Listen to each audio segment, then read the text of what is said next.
Break के बाद स्वागत है आपका न्यूज बुलेटिन में। इस बुलेटिन में पहली खबर बक्सर से है, जहां केंद्रीय मंत्री अश्विनी चौबे ने 400 पार का दिया नारा। अगली खबर चतरा से है, जहां 10 करोड़ की अफीम के साथ 2 तस्करों को पुलिस ने किया गिरफ्तार। अगली खबर हापुड़ से है, जहां अमरोहा लोकसभा इंडिया गठबंधन प्रत्याशी दानिश अली ने चुनाव कार्यालय का किया उद्घाटन। ऐसी तमाम खबरों पर होगी विस्तार से चर्चा। केंद्रीय मंत्री अश्विनी चौबे सोमवार को पटना पहुंचे। एयरपोर्ट पर पहुंचने के उपरांत बक्सर, आरा, भागलपुर, कैमूर, सासाराम, मुजफ्फरपुर, दरभंगा, सीतामढ़ी सहित बिहार के विभिन्न जिलों से आए, जहां बड़ी संख्या में भारतीय जनता पार्टी के कार्यकर्ताओं ने उनका स्वागत किया। उन्होंने कहा कि मैं पार्टी का अनुशासित सिपाही हूं, मैं नाराज नहीं हूं, पार्टी ने बहुत कुछ दिया। बक्सर के लिए मैंने हर संभव कदम उठाए, बक्सर सदैव मेरे दिलों में रहेगा। उन्होंने कहा कि एक बार फिर केंद्र में नरेंद्र भाई की सरकार बनेगी, सीटों की संख्या 400 पार होगी। बक्सर में मान ही रहूंगा।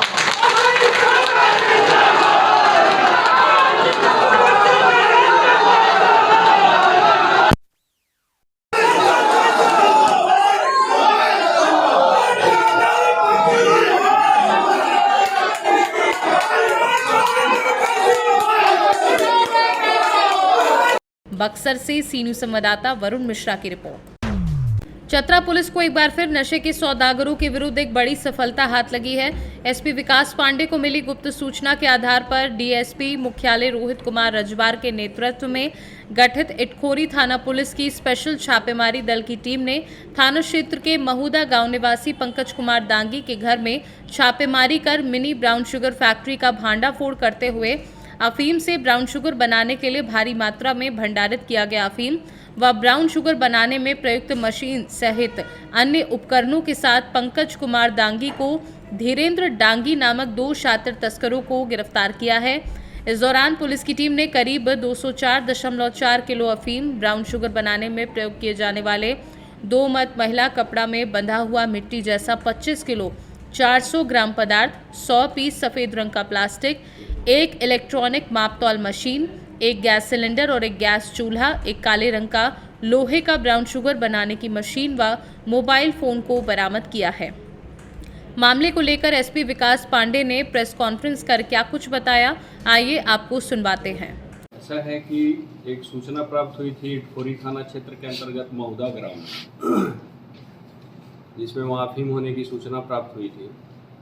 इसी के आलोक में हेडक्वार्टर डीएसपी रोहित कुमार के नेतृत्व में एक टीम का गठन किया गया था और इनके द्वारा ही रात्रि में छापेमारी की गई उस गांव में। तो वहाँ पे पंकज कुमार दांगी और धीरेन्द्र दांगी, इन लोगों के घर में जब छापेमारी की गई तो करीब वहाँ पे 204 किलो के आसपास अफीम बरामद हुआ है, जो काफ़ी बड़ी मात्रा में बरामद हुई। और एक मशीन भी बरामद हुआ है, जो संभवतः हो सकता है कि उसके आगे का प्रोसेसिंग के लिए वो मशीन को रखा गया होगा, जो आगे अफीम से फिर कुछ अगर दूसरा बनाना होगा या कुछ नया माल अगर कुछ तैयार करना होगा, उसके लिए वो एक मशीन रखा गया था। वो मशीन भी बरामद हुआ है और करीब 204 केजी अफीम बरामद हुए हैं। 2 लोगों की गिरफ्तारी भी हुई है इसमें पंकज कुमार दांगी और धीरेन्द्र कुमार दांगी की गिरफ्तारी हुई। और एनसीबी के आंकड़े और रेट चार्ट के हिसाब से 204.4 किलोग्राम अफीम की कीमत करीब 10 करोड़ रुपए से ऊपर ये हो जाती है। तो ये चतरा पुलिस के लिए एक अच्छी सफलता है और हेडक्वार्टर डीएसपी के लिए भी इन्होंने काफ़ी अच्छा काम किया है। पुलिस के लिए सर बड़ी सफलता, पहली बार इतने पैमाने पर अफीम की बरामदगी हुई है सर, तो क्या तस्करों को संदेश देना चाहेंगे सर आप? तस्करों को संदेश यही रहेगा, या जो करने वाले हैं उनको संदेश यही साफ संदेश है कि चतरा पुलिस अफीम के कारोबार को बढ़ावा कभी नहीं देगी। जब तक हमारी टीम इस जिले में है, ये लगातार छापेमारी चलते रहेगी और उनसे भी हमारा अनुरोध रहेगा कि इस काम को छोड़ दें, कोई अच्छा काम करें, ढंग का काम करें, वो ज़्यादा अच्छा है, बेहतर है, जिससे हमारे जो आने वाले पीढ़ी जो है वो कम से कम बर्बाद नहीं होंगे और ये हम लोग होने भी नहीं देंगे। जब तक रहेंगे तब तक निरंतर ये प्रक्रिया हम लोग की चलती रहेगी। तो इस चेन को कैसे तोड़ेंगे सर? इस चेन पे भी हम लोग कार्रवाई कर रहे हैं, हम लोग वो अभी निकाल रहे हैं आगे प्रोसेसिंग। जो अभी 2-3 केसेस अभी नए जो हुए हैं, जिसमें भारी मात्रा में अफीम की गिरफ्तारी बरामदगी जो हुई है, इसको हम लोग देख रहे हैं कि कैसे उसको चेन को तोड़ा जाए और उसी चेन का ही ये एक कड़ी है जिसमें इस चेन को भी तोड़ा जा रहा है। तो ये आगे भी होता ही रहेगा। ये प्रोफेशनल तो नहीं कहेंगे, लेकिन अब जिस हिसाब से इनके पास जो सामान बरामद हुआ है या जो मशीनें बरामद हुई हैं, ये कहा जा सकता है कि एक छोटी मोटी फैक्ट्री के तौर पे इसको ये स्थापित करके वहाँ पे अपने कार्य को कर रहे थे। कहाँ ये अभी आगे पूछताछ में फिर आएगी बातें जो आएगी। क्या कुछ बरामद हुआ है सर? बरामद 204 किलो अफीम बरामद हुई है, एक मशीन बरामद हुआ है जो आगे के प्रोसेसिंग के लिए काम आता था, वो बरामद। 2 लोगों की गिरफ्तारी हुई। चतरा से सी न्यूज संवाददाता लकी की रिपोर्ट। कांग्रेस का प्रतिनिधि मंडल मुख्य चुनाव आयुक्त से कुछ अहम मुद्दों को लेकर मिला। प्रतिनिधि मंडल ने सीनियर लेकर सलमान खुर्शीद, मुकुल वासनिक, पवन खेड़ा उपस्थित रहे। प्रतिनिधि मंडल ने आचार संहिता लगने के बावजूद प्रधानमंत्री के कुछ प्रचार करने के तरीके पर ऐतराज उठाया और कहा कि जिस तरीके से प्रधानमंत्री सेवा की वर्दी में दिखते हैं, ये कहीं न कहीं सेवा का अपमान है। कई जगह पर होर्डिंग लगे हैं, बैनर लगे हैं, इन्हें हटाया जाए। और मुख्य चुनाव आयोग ने भी इसे गंभीरता से लिया और इन्हें आश्वासन दिया कि उचित कार्यवाही की जाएगी। हमने उठाया, पिछली बार जब इलेक्शन कमीशन को मिले थे तो हमने फ्री स्पीच का मुद्दा भी उठाया था, और जो डिफेमेटरी पोस्ट है भारतीय जनता पार्टी के हैंडल पर, जो बहुत सारी ऐसी विभाजक कंटेंट वो बना रहे हैं, वो उनके हैंडल से पोस्ट हो रही है, उसकी शिकायत की थी। इलेक्शन कमीशन ने आज हमको ये बताया कि उन्होंने फैसला लिया है कि चुनाव के दौरान जो सेक्शन 69 और 79 है आईटी एक्ट का, जिसके 69 और 79 आईटी एक्ट का जो है, जिसके तहत अलग अलग यूट्यूब चैनल को, अलग अलग फ्री स्पीच के प्लेटफॉर्म को बंद किया जा सकता है, उसका पालन नहीं करने का फैसला किया है। उन्होंने कहा है कि इलेक्शन के दौरान फ्री स्पीच को बिल्कुल बरकरार रखने के लिए इलेक्शन कमीशन इस पक्ष में नहीं है कि कोई भी यूट्यूब चैनल, कोई भी मीडिया का प्लेटफॉर्म उस पर बैन ना किया जाए। लेकिन हमने उनको ये भी ध्यान दिलाया कि इलेक्शन कमीशन तो ये नहीं करने जा रहा है।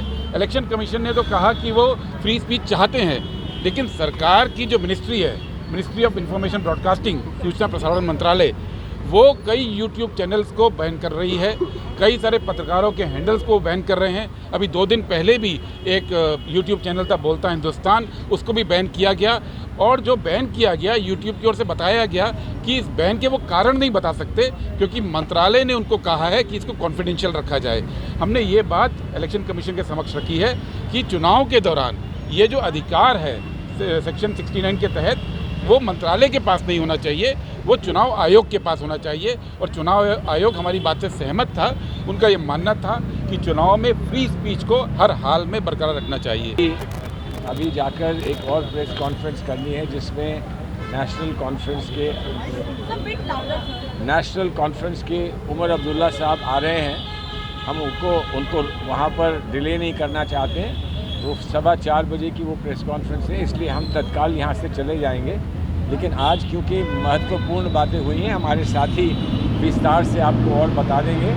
लेकिन जो महत्वपूर्ण बातें आज इलेक्शन कमीशन के सामने हमने रखी हैं, उसमें कुछ हमारी पुरानी आपत्तियां थी, जिस पर अभी हम संतुष्ट नहीं हैं। इलेक्शन कमीशन ने कहा कि हमने आदेश दे दिए हैं और हमने एमसीडी को और एजेंसीज़ को ये कह दिया है कि तत्काल ये उतार दिए जाए, जहाँ जहाँ पर प्रधानमंत्री महोदय या किसी मंत्रिमंडल में किसी व्यक्ति की तस्वीरें लगी हुई हैं, वो कहा है कि हम लोग फ़ौरन उसको उतार लें। हमने उसके साथ साथ ये भी कहा कि प्रधानमंत्री जी की जहाँ फ़ोटो लगती है वो तो अपनी जगह एक बात है, लेकिन प्रधानमंत्री जी जो कहते हैं, भाषणों में कहते हैं, उसका हमें बहुत दुख हुआ है। जो उन्होंने बात ये कही है हमारे मैनिफेस्टो के बारे में कि झूठ का पुलंदा है, इसका हमें बड़ा दुख है। आप कहीं भी डिसएग्री कर सकते हैं किसी और पार्टी के साथ, आप उसके तर्क दे सकते हैं, आप उसका कटाक्ष कर सकते हैं, लेकिन ये कहना कि एक राष्ट्रीय स्तर की पार्टी जो हमारे राष्ट्रीय आंदोलन में सम्मिलित रही, वो ऐसा झूठ का पुलंदा अपने मैनिफेस्टो में लिखेगी। चुनाव आयोग के समक्ष एक ऐसी बात भी रखी जो बार बार हम पहले भी उठाते आए हैं कि प्रधानमंत्री के जो सैन्य बलों के साथ कार्यक्रम किए जाते हैं, उनकी चित्रों का, उनकी फिल्म्स का दुरुपयोग करना चुनाव के दौरान, जहां प्रधानमंत्री सेना की यूनिफॉर्म में होते हैं या एयरफोर्स की कैप लगाकर प्रचार कर रहे हैं एक तरह से, वो उस पर हमने अपनी बहुत घोर आपत्ति दर्ज कराई, क्योंकि पहले भी हम वो आपत्ति दर्ज करा चुके हैं। और पहले चुनाव आयोग की एडवाइजरीज हैं कि यह नहीं किया जा सकता चुनाव के दौरान। दिल्ली से सी न्यूज़ संवाददाता दीपक सिंह की रिपोर्ट। गढ़मुक्तेश्वर अमरोहा लोकसभा इंडिया गठबंधन प्रत्याशी दानिश अली ने चुनाव कार्यालय का गढ़मुक्तेश्वर में उद्घाटन किया। आपको बता दें, इंडिया गठबंधन गढ़ अमरोहा लोकसभा सांसद प्रत्याशी दानिश अली के चुनावी कार्यालय के उद्घाटन कार्यक्रम में गढ़ विधानसभा क्षेत्र के गठबंधन समर्थकों का जन सैलाब उमड़ पड़ा। इस अवसर पर गढ़मुक्तेश्वर विधानसभा क्षेत्र के समर्थकों ने इंडिया गठबंधन प्रत्याशी दानिश अली को फूल मालाएं पहनाकर भारी मतों से जिताकर भेजने का आश्वासन दिया। प्रत्याशी दानिश अली ने बताया कि इंडिया गठबंधन ने उन्हें लोगों के बीच भेजा है और उनकी सबसे पहली प्राथमिकता गढ़ अमरोहा लोकसभा में बहन बेटियों की इज्जत से खिलवाड़ करने वालों को सजा दिलाना और विकास कार्यों को गति देना होगी। और क्या कुछ उन्होंने कहा, आइए आपको सुनवा देते हैं। कार्यालय की ओपनिंग चुनाव सुचारू रूप से चले, इसके लिए हर विधानसभा क्षेत्र में कार्यालय हमने खोले हैं। आज गढ़मुक्तेश्वर विधानसभा क्षेत्र में सुचारू रूप से चुनाव का कार्यक्रम यहाँ चले, इसके लिए विधानसभा स्तर पर गढ़मुक्तेश्वर में आज चुनाव कार्यालय का यहाँ उद्घाटन किया है। देखिए, जो कांग्रेस पार्टी और इंडिया गठबंधन के मुद्दे हैं वही हमारे मुद्दे हैं। जो कांग्रेस पार्टी ने मैनिफेस्टो रिलीज़ किया है, जो विजन डॉक्यूमेंट रिलीज़ किया है, वही हमारे मुद्दे हैं। जो राहुल गांधी जी अपनी भारत जोड़ो यात्रा और फिर बाद में न्याय यात्रा लेकर के निकले, वही सारे मुद्दे हमारे चुनावी मुद्दे हैं। किसानों को उनकी लागत का उचित दाम दिया जाए, एमएसपी दी जाए, ये हमारा मुद्दा है। नौजवानों को रोजगार दिया जाए, यही हमारा चुनावी मुद्दा है। महिलाओं को न्याय दी जाए, महिलाओं को न्याय दिया जाए, यही हमारा मुद्दा है। उनके लिए क्या-क्या योजनाएं? देखिए, हम 5 साल सांसद रहे, हमने क्षेत्र के अंदर क्षेत्र की हर समस्या को हमने लोकसभा में उठाने का काम किया। हमसे पहले के सांसद जो थे, कभी लोकसभा में बोलते हुए किसी ने नहीं देखा होगा।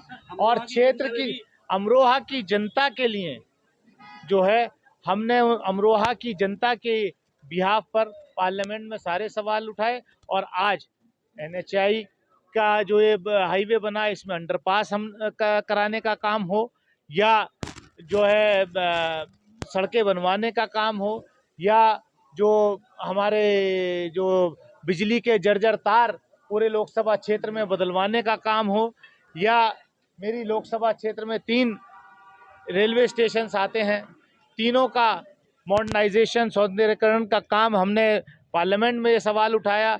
रेल मिनिस्टर से मिले, प्राइम मिनिस्टर से मिले, प्राइम मिनिस्टर से मिले और आज हमारी लोकसभा क्षेत्र में तीनों में मुख्य रेलवे स्टेशन का सौंदर्यीकरण हो रहा है। हापुड़ से सी न्यूज़ संवाददाता सुनील कुमार की रिपोर्ट। पुलिस आयुक्त कानपुर नगर के निर्देश पर अपराध एवं अपराधियों के विरुद्ध चलाए जा रहे ऑपरेशन सुदर्शन अभियान के तहत अनवरगंज थाना पुलिस ने चेकिंग के दौरान एक गांजा तस्कर को गिरफ्तार किया है और उसके कब्जे से 5 किलो 690 ग्राम गांजा व एक वीवो मोबाइल और एक बाइक बरामद की है। पुलिस के मुताबिक पकड़ा गया तस्कर कानपुर में विभिन्न जगहों पर फुटकर में बेचने वाले को गांजा सप्लाई करता था, जिसे आज पुलिस ने धर दबोचा है। कानपुर से सी न्यूज़ संवाददाता भरत पांडे की रिपोर्ट। फिलहाल के लिए इस बुलेटिन में बस इतना ही। वक्त है एक छोटे से ब्रेक का। ब्रेक के उस पार हम आपको और भी तमाम बड़ी खबरों से करवाएंगे रूबरू।